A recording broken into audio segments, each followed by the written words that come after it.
Last time, thanks to GoodGood Giving and the Kevin Richardson Foundation, we traveled to South Africa and spent 2 unforgettable days at the Kevin Richardson Wildlife Sanctuary.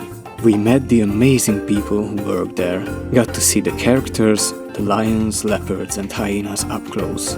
We stayed at Amy's camp, where both nights we fell asleep to the sound of lions roaring in the distance. We took part in a truly unforgettable experience, watching a rhino collaring operation at the Mangana Private Game Reserve. We even got to fly back in a helicopter, which was absolutely incredible. And we could spend some time together with Kevin and Cameron.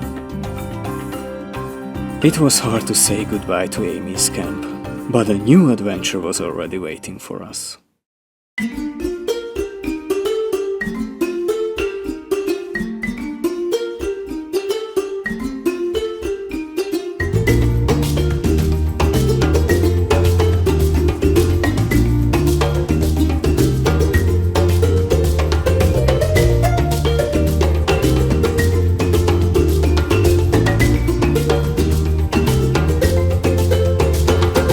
In this next episode, we are heading to Kruger National Park, to Skukuza, where we will spend 4 magical days at the luxury 5-star safari lodge, the Rhino Post Lodge. I'll try to capture everything important that happened to us during those few days. I hope you'll enjoy it. Come, join us on the adventure.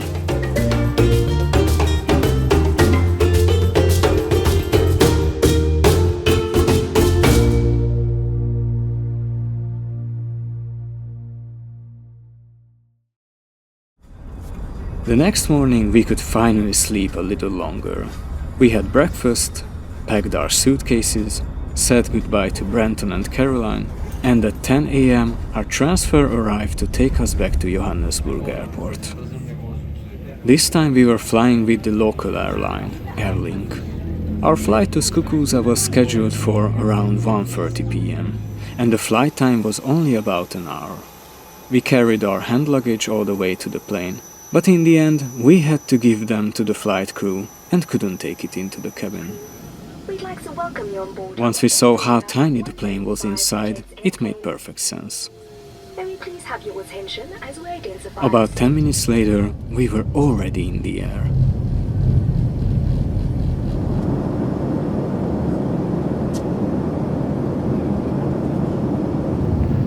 Your seat for landing, please. As we flew over Kruger, the landscape was absolutely stunning. And just like that, we were already coming into land. The actual flight time was only about 40 minutes, so it felt incredibly short. We got off the plane, picked up our hand luggage, and walked into the small terminal. We filled out the entry forms with our details and waited for our driver. When you enter the national park, you have to pay conservation fee. Ours was included in the package, so our driver took care of it for us. This little airport is just magical inside. If I hadn't seen it with my own eyes, I'm not sure I would have believed that this cozy little building was actually part of an airport. We went out, collected our suitcases, and set off with our driver and the lovely Australian couple, Amal and Shane, who were also staying at Rhino Post. On the way, we often stopped whenever we saw animals by the road. There were impalas, of course, and even a greater kudu with its beautiful spiral horns. At one point, we passed the remains of what had been a leopard's dinner, or maybe breakfast. Fun fact, by the evening, when we came back from our safari, that skeleton was already gone.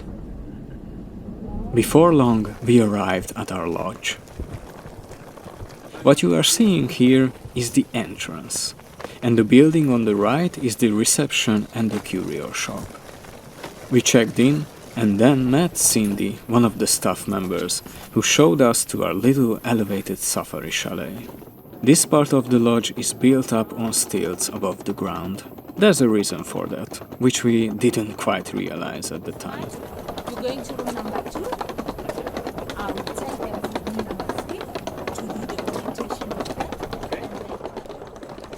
we were given chalet number 2.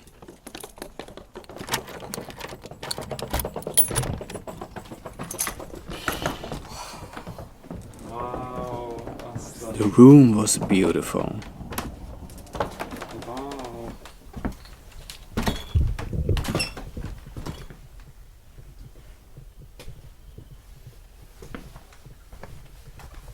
And we even had an outdoor shower.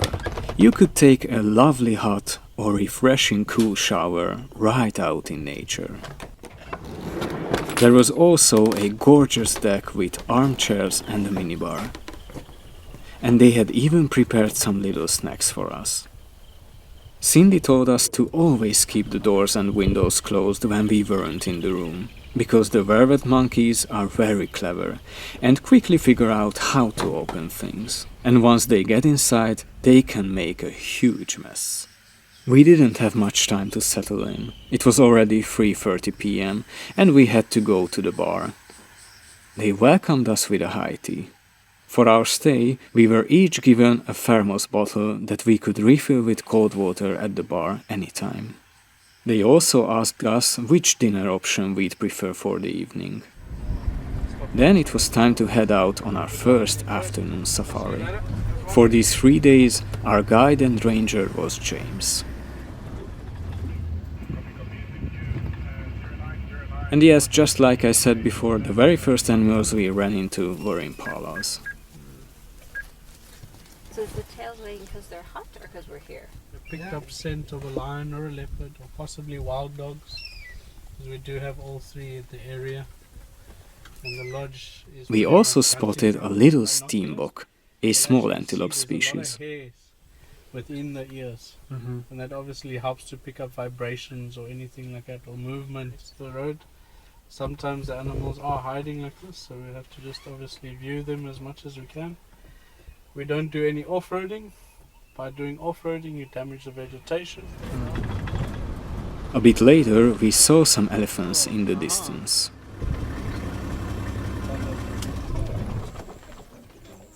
Yeah.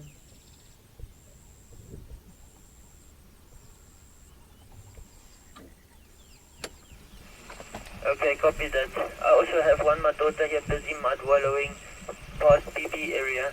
I'd just like to kindly ask you. This beautiful bird here is a woodland kingfisher. No, very same. It has such a lovely call. Very difficult to tell the difference between 2 individuals, between male and female.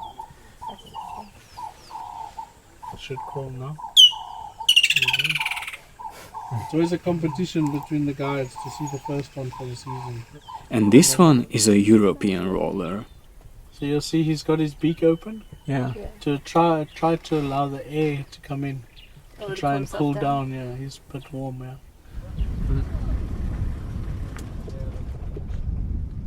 Down by the river, far away, we saw They're a some little African bit, I buffalo. wouldn't say old, but they're wiser. They're not going to fight with a Mature. younger bull. Mature. mature.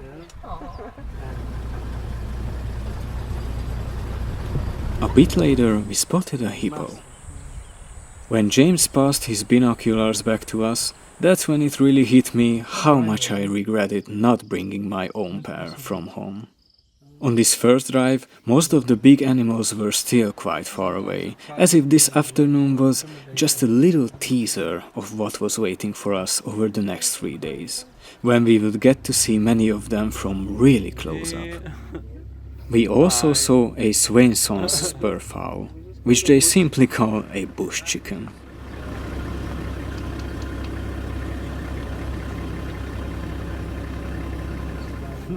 And this one is a European bee-eater.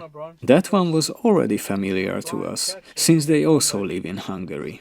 Who knows, maybe this one flew here from our part of the world for the summer. Then we spotted a few giraffes. Absolutely amazing. Where's Gloria? I'm from the Madagascar. Where's Alex? James asked if we knew what you call a group of giraffes walking in line in the same direction. The same number. It's called a journey of giraffes. And when a group of them is just standing around together in one area, That's a tower of giraffes. Yeah, so it looks like two females. Possibly mother and daughter. Or... The weather was pleasantly warm and the air smelled incredible. Africa has its own special scent that I just can't put into words. It's so unique.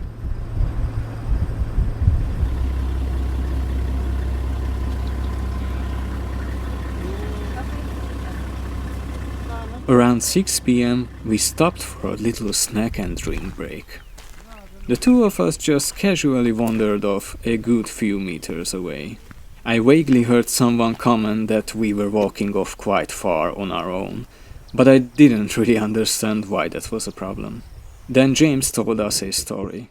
Once, during a stop here with another group, 3 lions suddenly emerged from the bushes, so everyone rushed back into the jeep and waited until the lions moved on. So, yeah, maybe not the best idea to go wandering off too far, for our own safety. Before the safari, back at the bar, James had asked everyone what they wanted to drink during the drive, and he packed it all into the cool box for us. Grizzly bear, you best bet it just to play the And then went to study. Well, it was a good timing leaving the industry, because I know a couple of my friends that was at the same company. They got let go, but they didn't get. As we continued driving, a familiar silhouette appeared in the darkness ahead of us.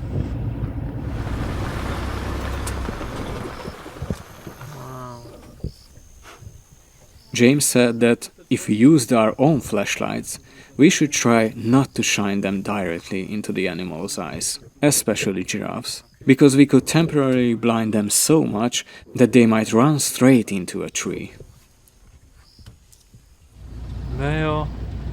Later on, we saw a few hyenas trotting calmly down the road in front of us. He'll run away. But yeah, at the moment he's just taking it slowly. And yes, there's a good chance this was the same carcass we'd seen earlier, now almost completely gone. When we drove back to the lodge, the skeleton had totally disappeared.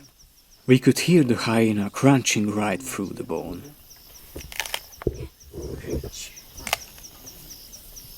A hyena's bite force per square centimeter is almost twice as strong as a lion's. If they were exactly the same size with the same jaw structure, the lion would lose.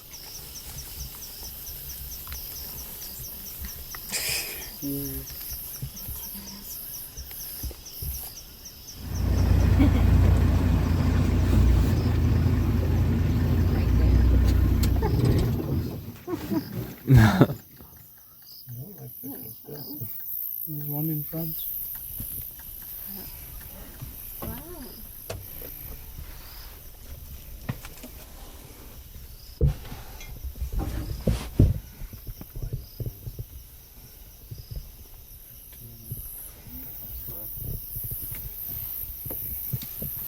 As we drove on, James suddenly stopped the jeep, got out, walked over to a bush, and came back holding a little chameleon for us to see.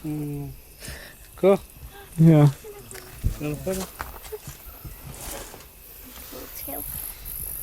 He looks like a chameleon. It's a chameleon. When we returned to the lodge, James asked if we wanted to drop our things off in our room first or go straight to the bar to wait for dinner. We said we'd like to go to our room. He replied, "Okay, I'll walk with you," which I found a bit strange. He waited while I unlocked the door, and I told him, "You can go ahead, we will come up on our own." He looked at me and asked, "Are you sure?" I said, "Yes, of course. I mean, I know where the restaurant is. We will find it." And still, somehow the penny did not drop for me at that point. We all had dinner together as one group. The starter was a ginger and honey sweet potato soup. And the main course was grilled wildebeest with polenta, carrots, cranberry sauce, and steamed beetroot, topped with a little prosciutto. It was mouth-watering. After dinner, we went back to our room, unpacked our suitcases a bit, and then called it a night. The next morning at 5 a.m., James knocked on our door and handed us a small covered basket with 2 warm gluten-free muffins inside. We tried to wake up properly, and by 5:30 we were already on our way to the bar to set off on the morning safari. While we walked toward the bar, let me tell you something. The previous evening I finally had time to sit down and read the little information booklet that was on the bedside table. That's when I found out that the lodge is not fenced in. The animals can move around freely in the area where we were staying. Just to add a little side note here, before the afternoon safari on our way to the bar, I accidentally dropped my sunglasses and they fell through the wooden deck down onto the ground underneath. So I just quickly climbed down to fetch them. The booklet explained that during the day you are free to move around the lodge area on your own, but in the evening you are only allowed to walk anywhere with a ranger escort. That's when it suddenly made sense why James had been escorting us around. Of course we knew we were in Africa with all kinds of potentially dangerous wildlife. But we have grown up in a place where you can just go for a hike in nature without really having to worry about anything serious. So it took us a bit of mental adjustment to get used to this new reality. Anyway, from that point on, we were definitely more cautious. Okay, back to the morning safari. The sky was a bit cloudy, and since it was still early, we put on an extra layer so we wouldn't get cold.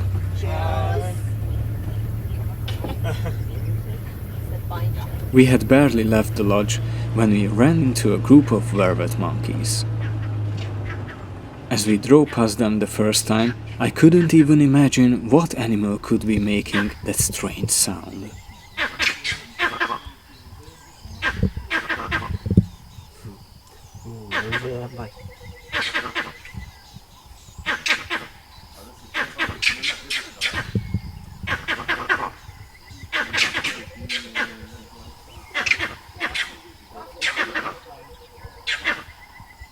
After watching these little cuties for a while, we carried on. The sky and sunrise were beautiful, and in the heat of summer, the clouds actually felt quite welcome. Hippo walking around.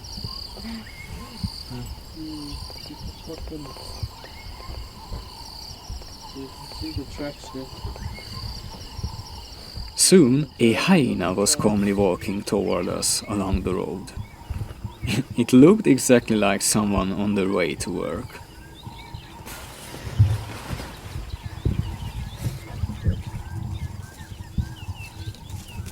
It did give us a sideways glance to make sure we weren't a threat.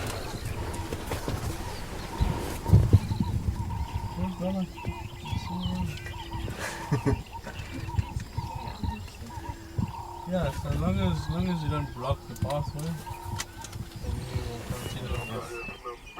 What you are seeing here, or actually barely seeing because it's so far away, is that tiny speck in the middle of the pond, the top of a Nile crocodile's head. Sadly, it wasn't in the mood to show itself properly, but at least we got a look through the binoculars. These two are helmeted guinea fowl.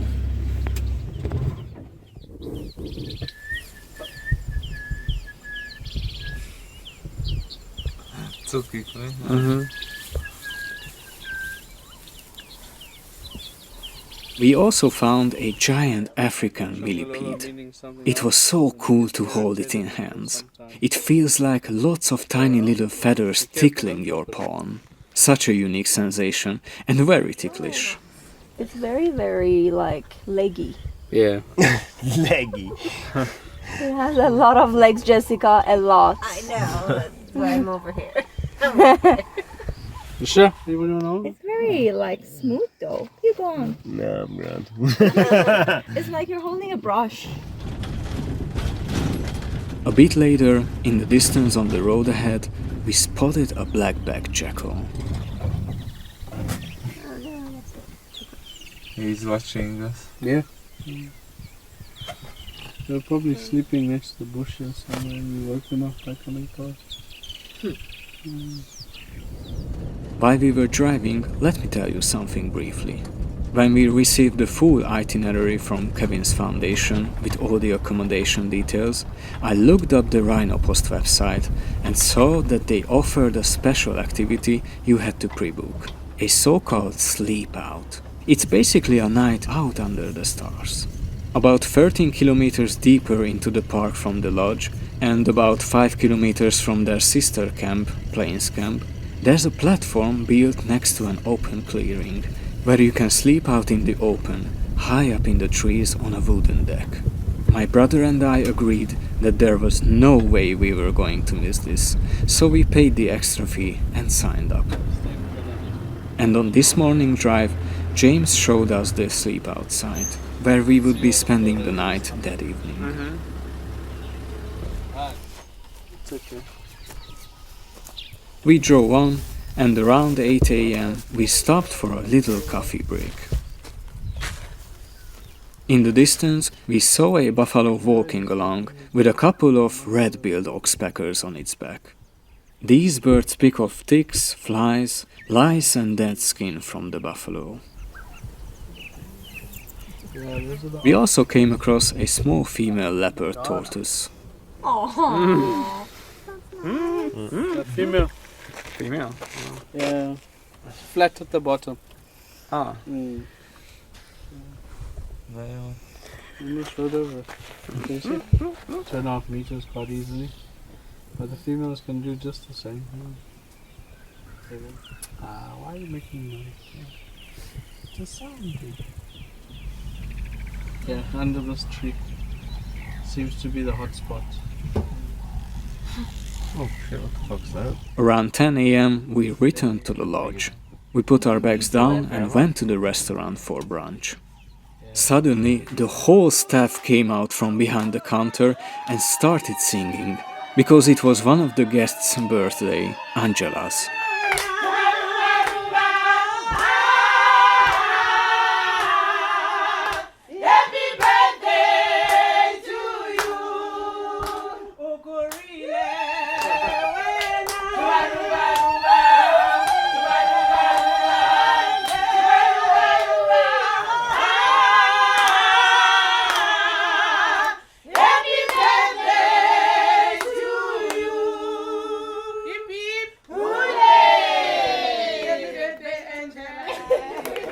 It's not every day you hear happy birthday sung like that.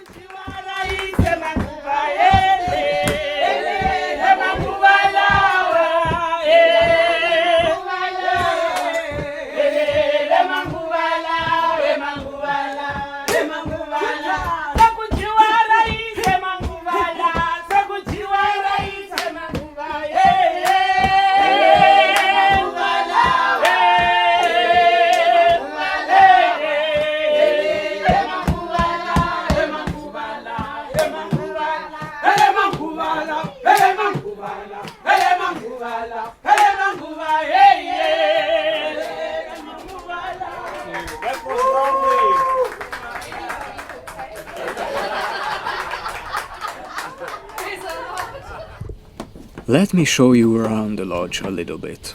This is a small lounge above the bar.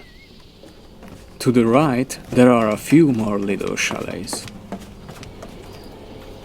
In front of the bar, there's a fire pit. And on the other side is a water hole.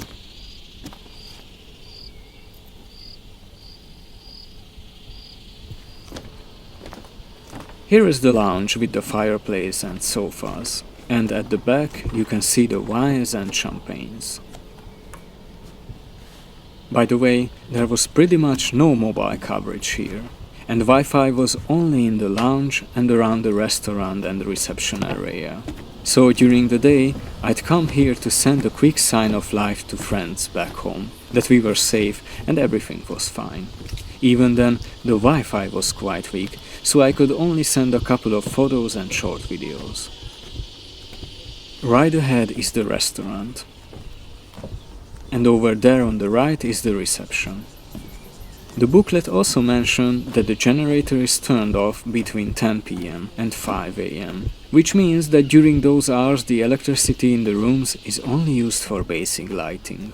Power-hungry things like charging phones or using a hairdryer aren't possible at night. Oh, and I almost forgot to mention, the tap water is safe to drink here too. Basically, our days followed the same rhythm. We woke up at 5 a.m., left at 5:30 for the morning safari with a snack break halfway through.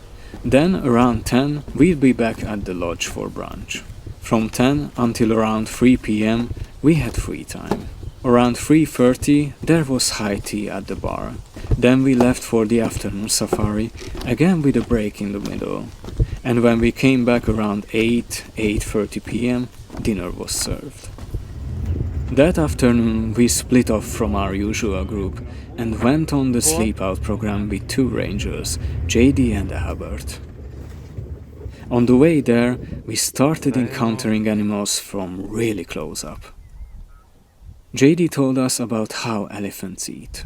When they pick something up from the ground, like a branch, they shake it to get the dust off, because sand particles speed up tooth wear. Why does that matter? An elephant has 6 sets of teeth. As one set wears down, the next one moves forward.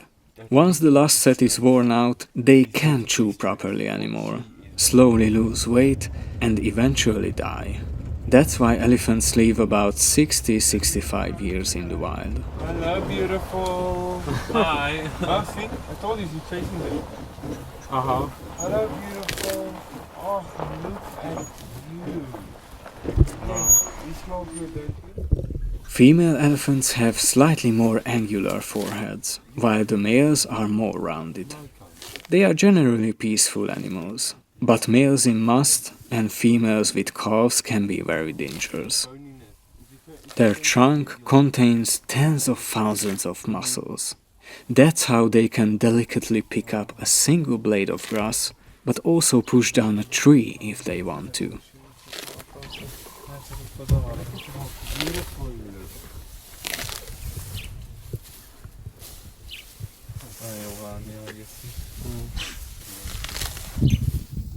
That's a boy. It's a boy. Yeah. It's a young boy. Yeah. That's why you can't get so wrong. And then there's the eternal question that Marty also asks in Madagascar. And I don't even know if I'm black with white stripes or white with black stripes. Well, zebras are black with white stripes. If you shave a zebra completely bald, it would look like a black horse. Its skin is black, and the white stripes are areas where the hair lacks pigment. Their stripe pattern is as unique as a human fingerprint. Females just join the males. Later on, we ran into a large herd of buffalo. On the way to sleep out. Jade and Albert told us that buffalo are one of the most dangerous animals on the savannah. They can be completely unpredictable. When they encounter a human, there are usually only 2 options. Either they run away or they charge at you. Being relaxed around them isn't really on the menu. Both males and females have horns, but on males the 2 horns meet in the middle and fuse into a solid shield on top of their head, called a boss. Females don't have that. And just as a side note, you could really tell that both Jade and Albert love their work.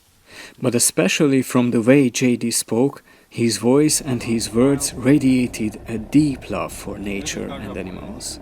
He was constantly telling stories with such enthusiasm. Nice big hound. But you can see by his skin, he's not that old.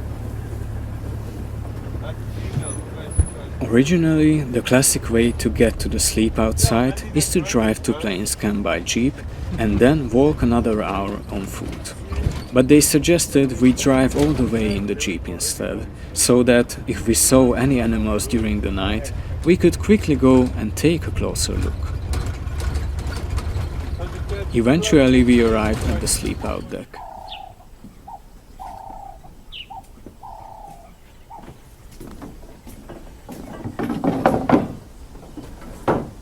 At the top of the stairs, there's a little fire and braai area with a table and benches, and behind that a small kitchen.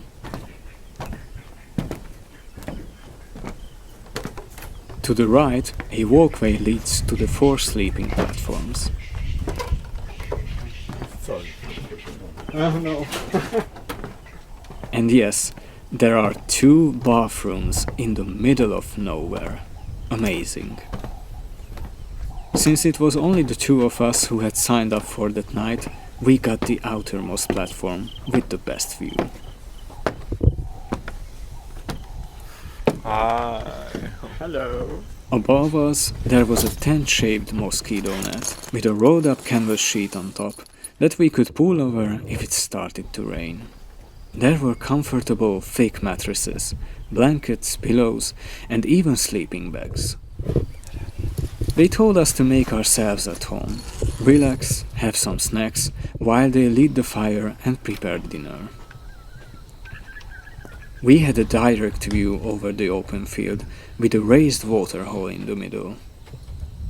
Before leaving the lodge, they'd asked what we wanted to drink.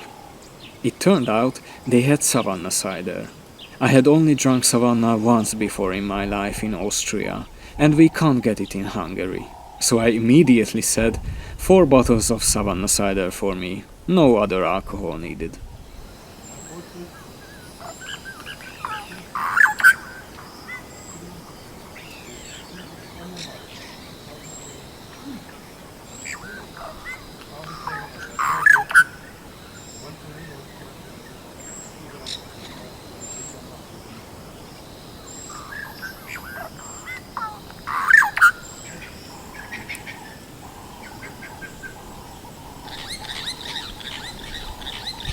Let me show you the bathroom too. Here, a proper English toilet, a shower head, and a sink.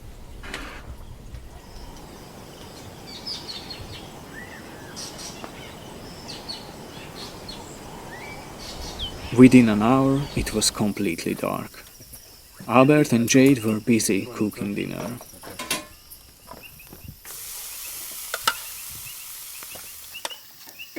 They grilled some meat and sausages and served vegetables, potato salad and corn on the cob. And for dessert, they treated us to malva pudding, a typical local sweet. We had a lovely dinner and then sat around the fire, drinking and chatting. They told us stories as well. For example, once a group of hyenas chased a kudu all the way to the lodge bar and kept it cornered there for a while. There's actually a video of that online. I will link it in the description. Around 8:30 p.m. we took a nice shower, went up to our little tent to get ready for bed, then sat down in our camping chairs and just listened to the sounds of creation. They gave us a handheld spotlight and told us that if we woke up during the night because of some noise and spotted an animal when we shone the light, we should feel free to wake them up so we could drive out with the jeep and take a closer look. Really selfless of them. In the end, apart from impalas, we didn't see any other animals that night. But we didn't feel like we were missing anything. Just being out there in the middle of nature, smelling the fresh air, listening to the sounds around us, and occasionally hearing a hyena or a lion in the distance was more than enough. If you ever stay at Rhino Post, do not skip this activity. It is absolutely amazing. I've already made a separate video about the sleep out evening ambience. I will link that in the description as well. JD and Albert said it was up to us what time we wanted to wake up. They recommended getting up early so we could leave soon and see as many animals as possible on the morning drive. But if we wanted to sleep in a bit, that was also an option. My brother and I agreed that if we were already here, we wanted to make the most of it, so we settled on getting up at 6 a.m. The next morning was pure magic. Just listen.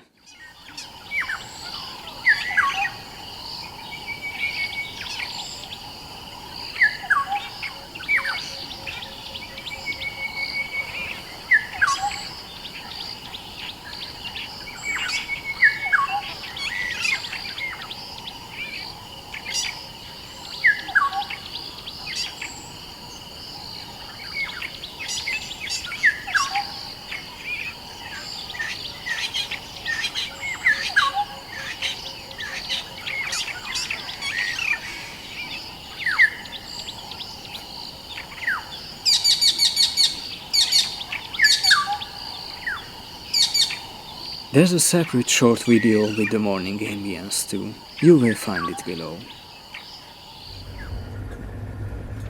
We had breakfast, set off, and before long we saw an elephant in the distance that clearly wasn't quite okay. No, boy. It is in mass. I can smell. Hello, boy. It wants a wife, that's why it's smelling. You're not gonna find a wife. The elephant was in mast, a period of intense hormonal surge, when males become very aggressive and unpredictable. That's why JD stopped the jeep immediately. His testosterone is a lot higher, which means he's a lot angrier. Everything is heightened. We waited until he had calmly walked away. Later, when we saw him from the side, we noticed something hanging under his neck. Looking through the binoculars, we realized it was a piece of meat. It's possible that a predator had tried to attack him earlier. That would also explain why he was so tense and aggressive.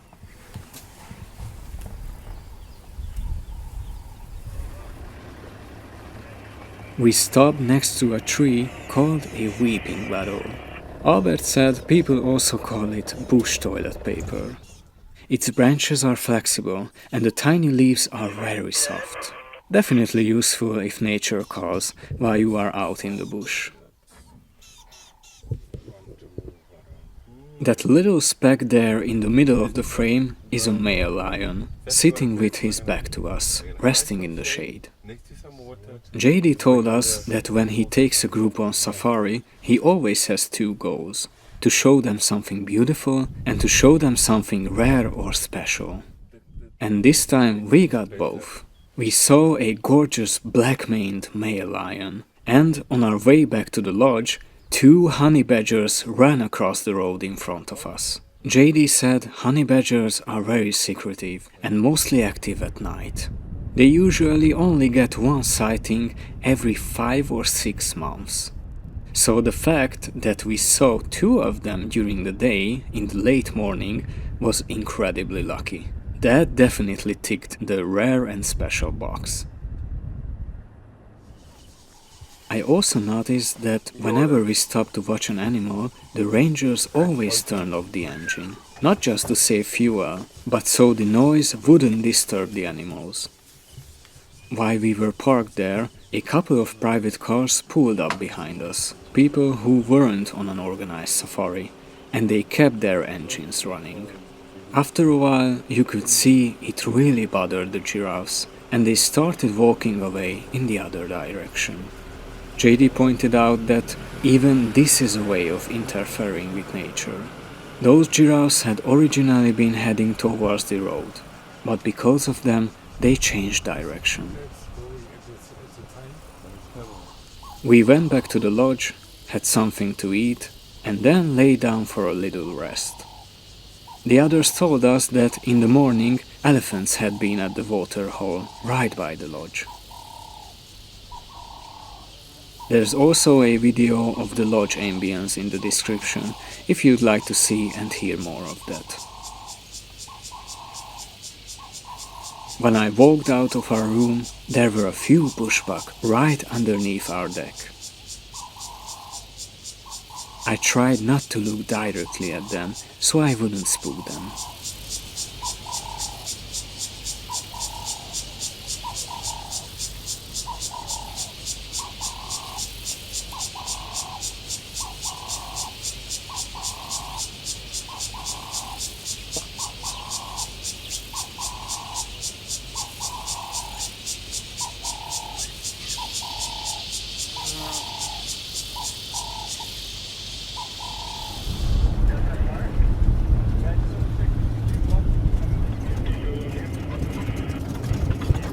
During that afternoon's safari, we saw a family of warthogs. That's the deer type of animal. Oh, this impala. Yeah, you see a lot of. Yeah, we seem to see a lot of them. We call them McDonald's. A beautiful male impala who even posed for us. Probably got kicked out the herd. Another leopard tortoise.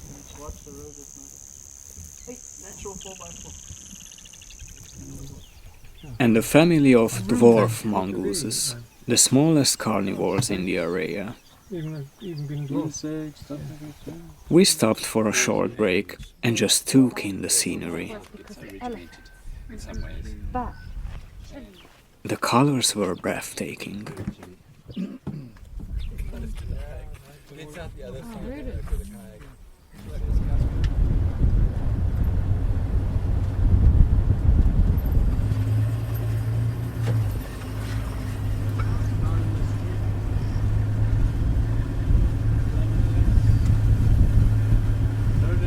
On the way back, we saw more elephants in the field in front of Plains Camp.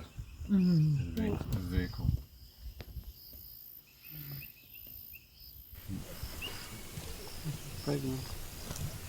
Which one? The one at the back? One at the back, yeah. Okay. How much? Oh. No, not.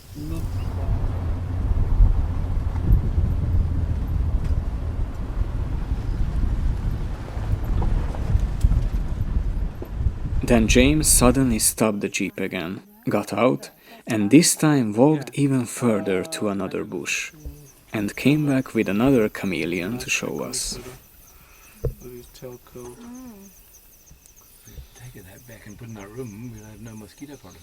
Yeah? Yeah. Right, good. When we returned and were waiting for dinner to be served, a hyena casually walked to the water hole opposite us, had a drink, and disappeared into the bushes. How much he comes up with? Yeah, I know. That evening we got to try something really special for dinner: ostrich meat. It was our last night at Rhino Post. I took a hot bath, and while my brother was already in bed, I went out to sit on the terrace for a little while, to soak it all in as long as possible. Honestly, I could have sat out there all night, but we did need some sleep, so a little before midnight I finally went to bed too. The next morning we were all woken up by a very strange sound. Later we found out that two leopards were mating under one of the chalets, and that's what made that otherworldly noise. It can't have been very pleasant if that's the sound they make. Very nice. It also have a nice smell. During our last morning drive, we saw a bateleur eagle, some white-backed vultures, and on the bridge, a cute pied kingfisher. And then we got a very small one, called the African pygmy. He's got a little bit more different colors, and then the other one is malachite, which has also got some blue on it. And the giant.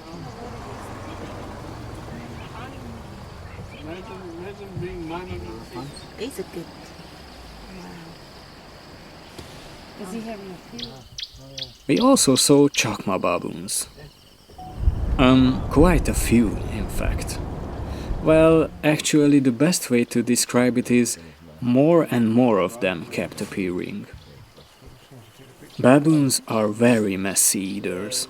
They take a bite of something, and if they don't like it, they just drop it immediately. That's why you often see bushbuck or other antelopes near them, picking up the leftovers dropped by the baboons. We saw exactly that happening.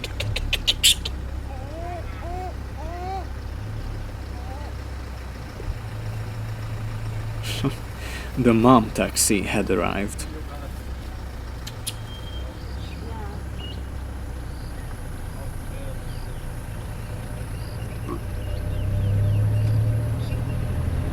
One more interesting fact about elephants. They can smell water up to 2 or 3 meters underground, then use their trunks and feet to dig down to it. That morning we saw the evidence of that next to a dry riverbed. Big round footprints and a hole where they had dug down to the water. Impressive. No sound. And finally, we saw some hippos. Hippos secrete a special reddish fluid from their skin that acts as a natural sunscreen and antibacterial protection. That's what makes them look shiny. It protects them from the sun, the heat, and infections. On the way back, we stopped at Nakulu Tented Camp for a short break, where I found a really nice t-shirt for myself. 2 days earlier, a lovely couple, Roy and Angela, had given us each a mini Amarula liqueur as a gift.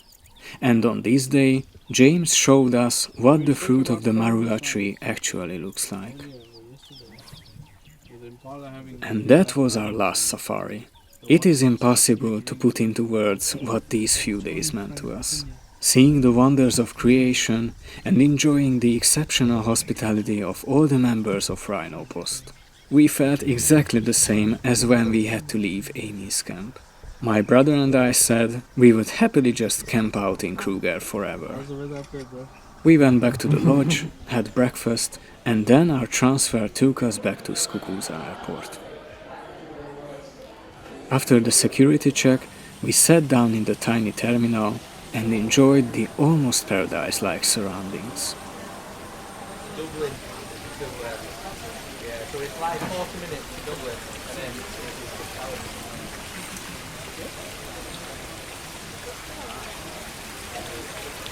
Our plane to Cape Town was already waiting for us. But everything that happened after this, I will tell you all about that in the next and final episode. Once again, thank you so much for watching the video. I really hope you enjoyed it. We tried to share as much as we could. If you liked it, please give it a thumbs up and subscribe to the channel. And in the meantime, here's a little sneak peek of the next episode.